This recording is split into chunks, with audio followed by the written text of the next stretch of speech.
up, y'all? It's your boy M-phamis, but you can call me M3. Welcome back. Alright, I finally had time to review Invincible 1 and 2. And guys, I'm telling you, man, the Invincible series is good, man. At this point, Marvel and DC might be having some real competition with this. Like, share, and subscribe, follow me on Instagram, check me out on DNR. The links to everything is down below. The first episode start off with the guards talking about their lives a little bit. They're kind of working at the White House to guard the place and protect the president. They were talking about the superhuman training that they have to go through.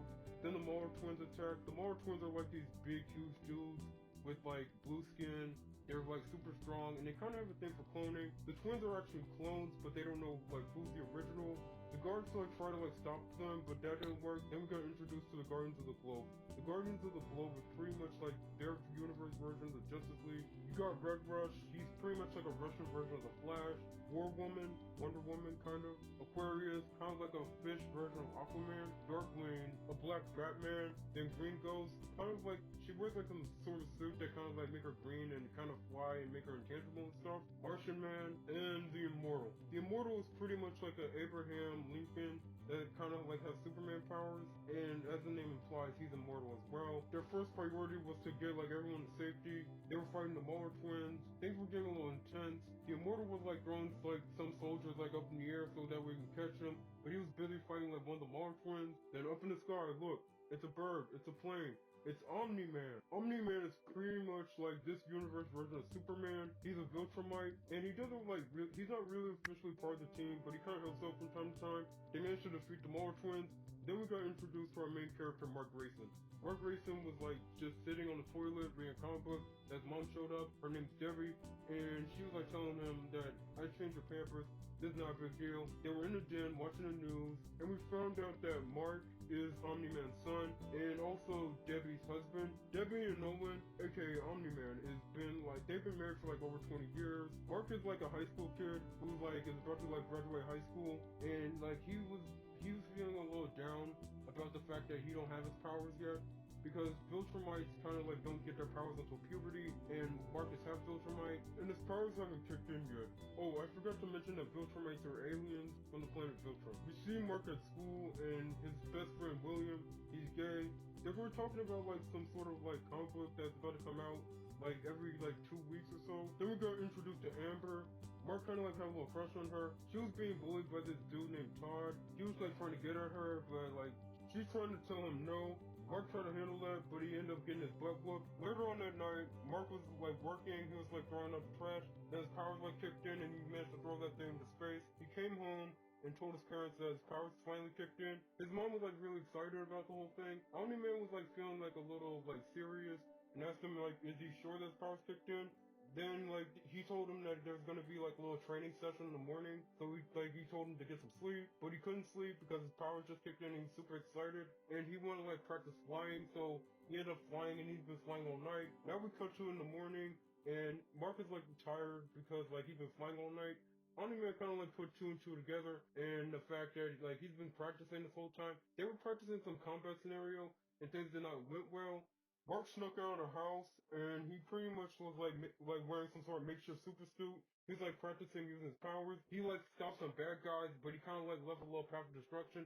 His dad was watching the whole time, and they were having a little heart-to-heart moment. And then they kind of visit this tailor who made regular dresses for normal people by day and made super suits by night. The tailor's name is Art, and he's been friends with Omni-Man for years, and he made his suit.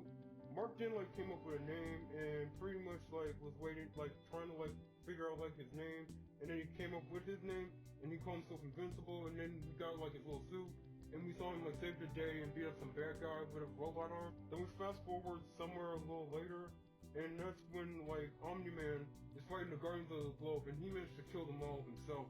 Second episode, we were kind of introduced to the GDA. The GDA is this secret organization that kind of works with superheroes. Then we got introduced to Cecil Stedman. He's kind of the boss of the whole thing, and his assistant Donald. They were trying to figure out what the heck is going on. Then there was this demon dude that kind of showed up. He's a demon detective.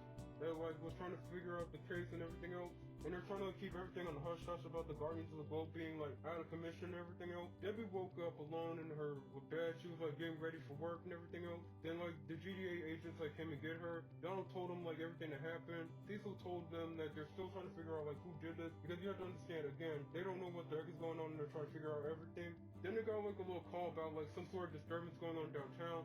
Mark kind of like went down there and investigated the whole thing. And it was like some sort of alien invasion. Trying to speed things up. Omni-Man came in, saved the day, and everything like went back to its status quo. Mark is still having like a little hard time, like trying to like adjust like, you know, superhero life and like school life and his dating life. Oh, by the way, he's dating Amber now. Rex cheated on Adam Eve with Duplicate. Robots in charge of forming like a new Guardians of the Globe. There's new members. There's Monster Girl, Shrinking Ray, Black Samson. Robot busted the Mara twins out of prison so they can like clone them a new body using Rex's DNA. Cecil's been like watching like the whole family the whole time. Debbie started to like do some investigating on like Nolan and what really happened with the Guardians. The Immortal was brought back to life and he like went searching for Omni-Man. Mark saw like Omni-Man killed like the Immortal again. We found out that Omni-Man was really the bad guy the whole time and he was like trying to conquer Earth. We found out Viltrumites like lived for thousands of years and Mark was like not having it, so him and Omni-Man were like having like a cool epic fight. Mark almost died. Before Omni-Man could finish the final blow, he just left and like left Earth for good.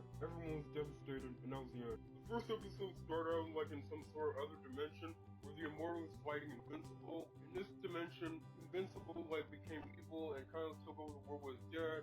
And there's like a little resistance group with Immortal, Robot, and Adam Eve like fighting like against Omni-Man. They're the only heroes left. Invincible and Omni-Man finally they killed the Immortal and they realized that they're getting close to the resistance base. There was this dude named Angstrom, he's part of the resistance. He went down to the resistance base and hand Robot this metal tube. Then they said like something like, if this doesn't kill Omni-Man, I don't know what will. Omni-Man and Invincible showed up. He was fighting Invincible. The Robot was fighting Omni-Man. Robot managed to like shoot him with the ray. I mean, it seemed to work for a second. Omni-Man survived it and he managed to kill Robot. Invincible managed to like get close to Eve and was this close to like choking her out. Or kind of like squeezed her neck and made her paralyzed. Angstrom went on a little rant about like how they're gonna pay for like them like killing all their people and all that stuff. And all of a sudden a portal like showed up like under Angstrom's feet and he managed to like get out of there. Invincible and Omni-Man like killed like everyone in the resistance. In our main dimension, Mark is still like a little shooken up, still feeling bad about everything that happened because it's only been a month since Omni-Man like left Earth. Mark's been doing the superhero thing on overdrive, man. Like he's been like saving people's lives, doing a good fight. Mark made it home. Debbie was getting ready to like get dressed for work. She kind of like does real estate. They're both trying to like get their mind off like everything that happened in the last season. Mark went to school and Debbie went to work. Meanwhile, at the GTA prison, the Mara twins were like talking about like this guy, about like him not giving them good food. All of a sudden, portals like showed up in the Mara twins cell. They both went in there, and through the portal, like they saw like a dead GTA guy, and they noticed that there was like a mysterious guy like watching them this whole time. And they found out it was Angstrom. Well, we're gonna call this Angstrom Prime. Angstrom Prime has the ability to basically summon portals to like go different dimensions. He broke him out of prison because he kind of needs their help. Angstrom threatened to like spread them in this alternate dimension without like no help or anything, but the Mara twins kind of agreed and went along. We're trying to speed this up. Mark is at school, like everyone's sympathetic and kind of feeling sad. Mark and Amber kind of like had a little talk about like how like it's not his fault and like Mark is like not really feeling that good. Then he hit up Cecil and asked him like if he can like come in, be like a full-time hero and all that stuff. He was like, no, we're not having it. Cecil like teleported back to the GA and he saw like the Guardians not like handling their job really well. So like Donald kind of like cleared up the fact. Oh, by the way, Donald's not dead. Donald suggested that he kind of like call Invincible in to like help out. And Cecil was like, no, I'm not gonna make the same mistake like I did with his father. Eventually, like we meet up with the Mara twins and like Angstrom Prime at like this hideout. And we found out like he came from like other dimensions, and we found out like in most dimensions, like Invincible and Omni-Man like took over the planet, and pretty much he needed the Mara twins' help to like his plan was to get like all the other versions of him, so that way he can like transfer like all their knowledge about their other dimensions into him to like help solve the world's problems. Debbie and Olga were like talking. Olga is like Red Rush's wife. Debbie was feeling sad, and Olga gave her like a card to like tell her to like call these people in case like you really need to talk to someone. Cecil like told like Robot he's not in charge anymore. He put the moral in charge, and we kind of got introduced to a guy named Viltrumite. As the name implies, he's fast, he's strong, he's bulletproof, and he can fly. Back at the GDA, Cecil found out like the Mars boys were up to something. Mark kind of like came in and asked Cecil, please put me in. Cecil put him in, and they pretty much like, again, we got a little epic fight with the Mars twins. It all ended up with an explosion. Amber and Mark found out that like they were both going to college together. Angstrom Prime and one of the Mars twins were horribly disfigured from the. Now Angstrom Prime wants to get like revenge on Invincible. Episode 2, I really need to rush this along. Today was their graduation day. Eve, Amber, and William, they were like at the graduation ceremony. Invincible was out fighting Doc Seismic, and like he was like attacking another monument. Doc Seismic also had like some like lava monster army that would like back him up. After like he managed to like defeat like Doc Seismic, he managed to make it to the graduation ceremony barely on time. After that, Debbie and Cecil kind of like had a little talk about like how how Mark kind of like misses graduation, or almost misses graduation, and like he said something like offensive for a second. And she was shocked that Donald's alive, and like Cecil kind of like kicked her out like immediately. William, Amber, Eve, and Mark were at Eve's place. They were all having a good time, drinking a little bit, well, except Mark. William's like asking everyone's summer plans, and they were all just being busy, and found out that the Immortal and Duplicate are kind of dating. Eve was at the Chicago building site, and like she managed to reassemble like whole building. A lady and her kid was like very grateful and like really happy that she managed to do that. Cecil kind of like sent like Invincible like to like the city where like there was fighting with the Darkwing. Darkwing died, and he found out like it was a sidekick that kind of like took up the mantle, and like he had a little fight with the sidekick, but he managed to defeat him. Mark took Amber on a little date, but that got a little interrupted by Cecil. Cecil told him they had to go to Atlantis to like make up for like what his dad did, to like marry the queen. But the moment he got down there, it turns out the whole thing was a little false a little bit, and they found out that he had to do a trial by combat thing. He managed to defeat the giant sea monster, managed to save the queen, so Atlantis kind of called it even. Alright, time to move the whole thing along. Omni-Man became a ruler of like this insect species planet, and like sent like some guy to get Mark. He needed Mark's help to like prepare like the whole planet for like a Viltrumite invasion. The Viltrumites came in, pretty much like destroyed and decimated the whole thing. And it turns out like Omni-Man also made another kid. His name is Oliver, and like Invincible was like really shocked and really pissed off about the whole thing. Omni-Man was taken like prisoner, and by the way, we got introduced to a guy named the Smith. He's a Martian, and they was to prevent some sort of alien invasion group possibly happening. Monster Girl and Robot are like dating. Like their relationship is sweet, but like it kind of got bumpy along the ride. We found out that Alan, the alien from the last season, was like working for this dude named Thetis. Thetis was like in charge of like the coalition of planets. They're pretty much like planets that teamed up together to like fight against Viltrumites. Alan was seriously hurt, but then he kind of like got better and then got like way stronger. Then we got introduced to Anissa, like another Viltrumite that like beat the living crap out of Mark. Debbie was like watching and started to bond with like Oliver. Extra managed to like hold like Debbie and Oliver hostage while trying like spreading Mark in different dimensions and hopes that like one dimension kill him. Managed to defeat Angstrom. Like they were fighting for multiple dimensions, but like eventually Angstrom ends up dead. But he managed to like get saved by like the Guardians of the Future, and he like traveled back to his like normal time. Oh, by the way, Alan and Omni-Man are kind of like put in like a Viltrumite prison. Omni-Man realized that he really loves Debbie, and that was the end. Okay, in case you guys don't know, like Invincible was created by this dude named Robert Kirkman. He's the same guy responsible for Renfield. I mean, I did a movie about him around Halloween. Well, actually, by the time like I did this video, it's gonna be past Halloween. But you guys get the point. Like this dude, like around I think 20 something years ago, around that time, I think it was 2003 when it came out. I mean, I never read the Invincible comic books, but from what my homeboy told me, like the comics are really good though.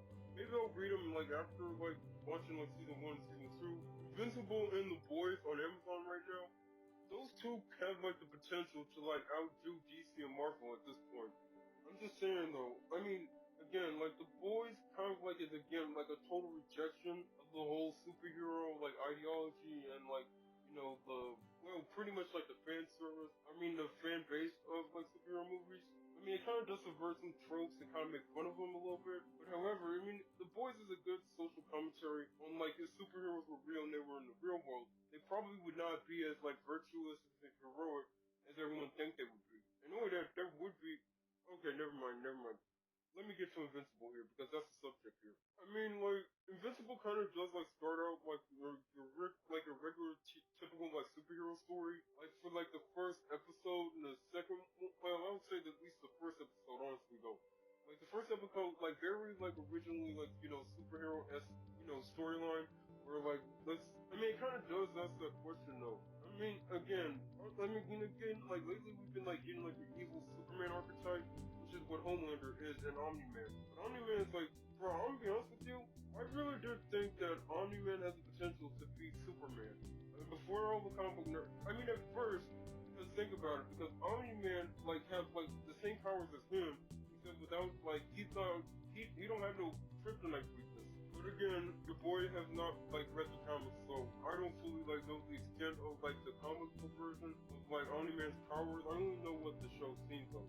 I'm just saying like damn, like this show is bloody and graphic though, and pretty edgy though. I'm saying like this, besides the boys, like this gotta be like one of the most darkest, most edgiest like superhero shows that's ever existed in like our generation at least. In order that at least we get to like see like how like superheroes like date like regular people. I mean it's rarely like talked about, explored, like how like the significant other, like the superhero significant other is kind of like feeling whenever like they found out like they became when they found out that their partner had superpowers and they're dating like an actual superhero, at least we kind of see like their relationship. I mean, normally whenever we see like a superhero dating like a normal person thing in like comic books, it's always seen like as like a simple and very easy thing, but really it's not. And as Art said, relationships are hard, regardless if you have superpowers or not. But I'm just saying, like, it kind of shows like the deep complexities between like both like the superhero and the non-superhero character, like them dating and stuff. It kind of does show that a little bit, which is rarely like talked about though. Like these significant others like experience being a superhero. You only see like the whole superhero dating thing from the eyes of the superhero, not the significant other. If you guys know where I'm going at with this. There was this like I think like the guys who made Invincible kind of like made like a little like I guess like one episode of Adam Eve showing her little origin or backstory.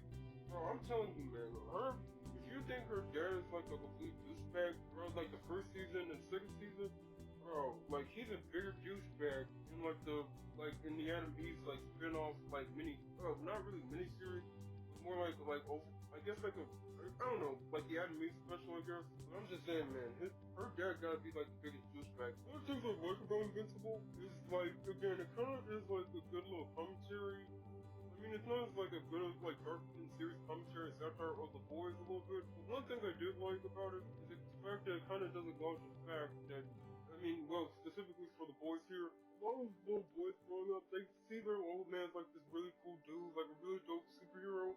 I mean, I kind of relate to Mark in that sense a little bit because I mean I remember like viewing my old man as like the greatest dude ever. I mean, he is the greatest dude. And Pops, I know you're watching. Hey, but again, like my old man, I'm just saying, like Mark's like situation with Pops kind of mirrors my old man a little bit. I'm just saying, Omni-Man kind of do remind me of my Pops a little bit, like how he like pushed people out of his comfort zone.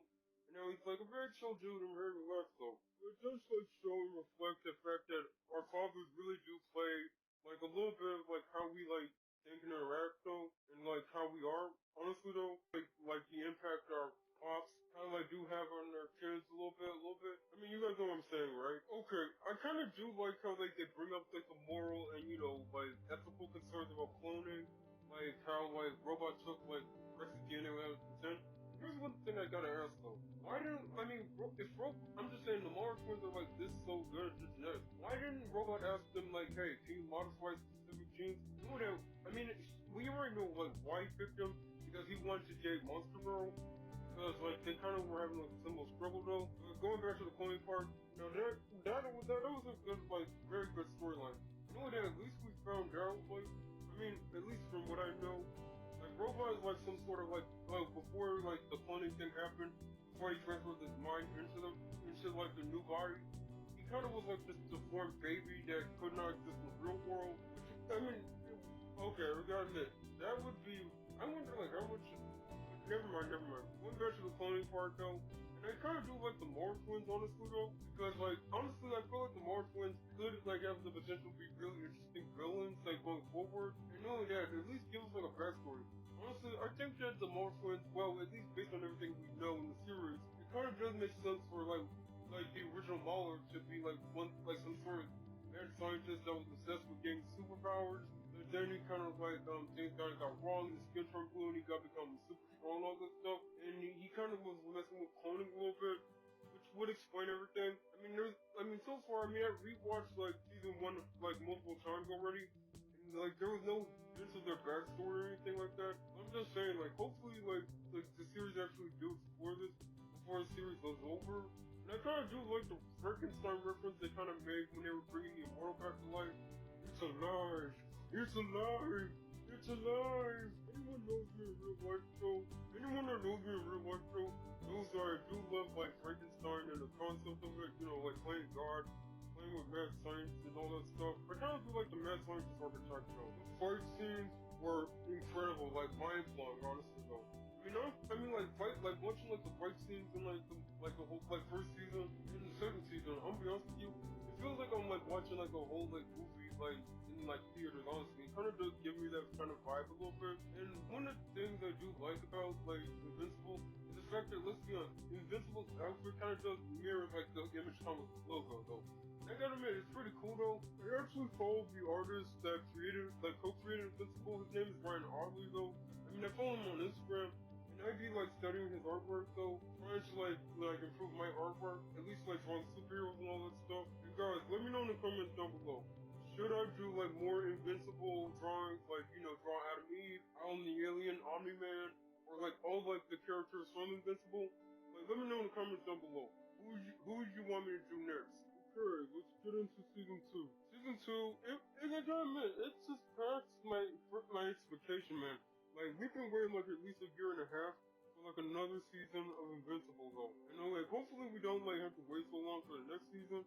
And I heard rumors about like there's gonna be like a live action movie of Invincible with J.K. Simmons like being Omni-Man, like playing a live action Omni-Man. Okay, this I just gotta say.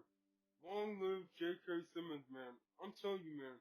Like, dude, he was like J. Jonah Jameson, in case you guys don't remember, or was not born in 2000s at least. He was like, J. Jonah Jameson, and I gotta admit, he did a really good job playing J.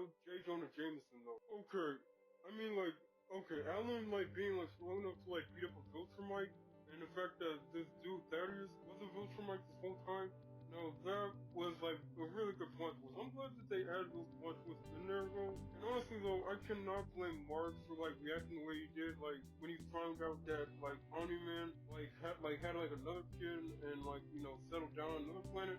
And it's just crazy, though. Like, seriously, hold on. You dragged me out, you dragged me out here, and you didn't bother saying sorry, or even, like, bother to, like, say sorry, or even, like, that was just crazy, man. It's a good thing that, like, superheroes do not exist in this world. But I'm just saying, man, I know I cannot handle a scenario like that, man. Mark is better than me. And shoot, I would punch my old man in the face like that. I'm just saying.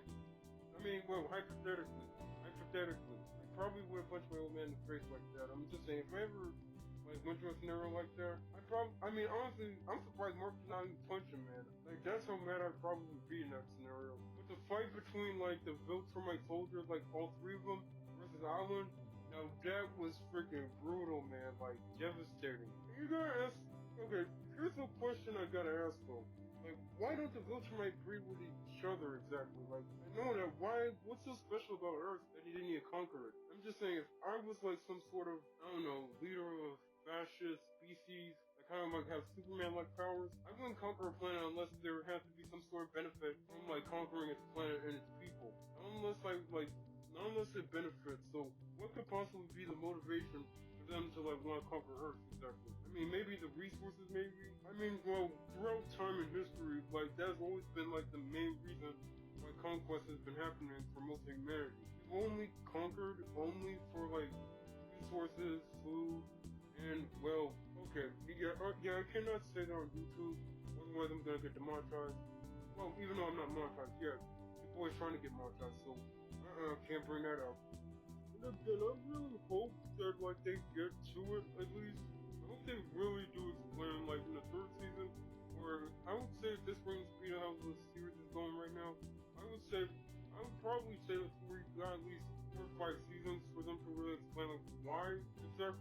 Okay, the fight scene with the Nissa was really cool though.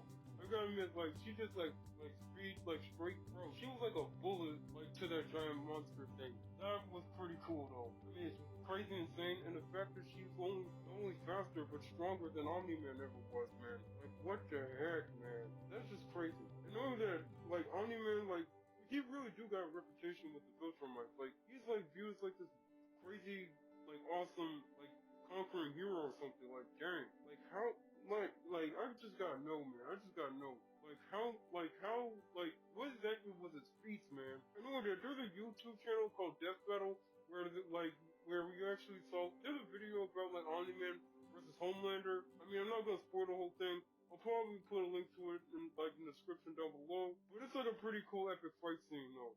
It is amazing. Alright, getting into like Mark and Amber breaking up. Honestly though, I was kind of like not really feeling. I mean, I'm not really like feeling. Honestly, I was not feeling it a little bit. But again, we get to see the struggles of like how superheroes like navigate the whole dating scene and the dating life thing, and it's pretty hard though. It's like very difficult. Like one hand, you have to constantly save the world every day. You're constantly like sacrificing your personal relationships and you're fulfilling your own personal needs for the rest of the world. I mean, that's like again, being like a superhero or being in a, I'm just saying, if you work in a type of profession where like, let's say, lives are involved, I mean, okay, shout out to all my policemen, shout out to my psychological professionals, shout out to like anyone who works in the field of medicine ever, man. You guys are real heroes for real. Real superheroes in my opinion. But however, man, like again, working these type of professions, you constantly have to like sacrifice your own personal needs for the sake of others, man. And I gotta admit, like that truly is guts and that's truly heroic in my opinion. But going back to Mark and Amber, like I can see the reason like Amber wanted to break up at the end of with like Anissa like being so close actually killing her right there and right now. I mean, she's not bulletproof like Mark. She can't defend herself or protect herself from like the bad guys that ever come after her ever. And like, I mean, again, it's a good logical reason to anyway. Okay, maybe I should do. Okay, guys, let me know in the comments down below. Should I do a video explaining or at least like debating like would you date a superhero for real if like superhumans and all that kind of like the things that happen in comic books and all that stuff is like possible in the real world. I mean, how many of you would actually like date a superhero for real? Let me know in the comments down below.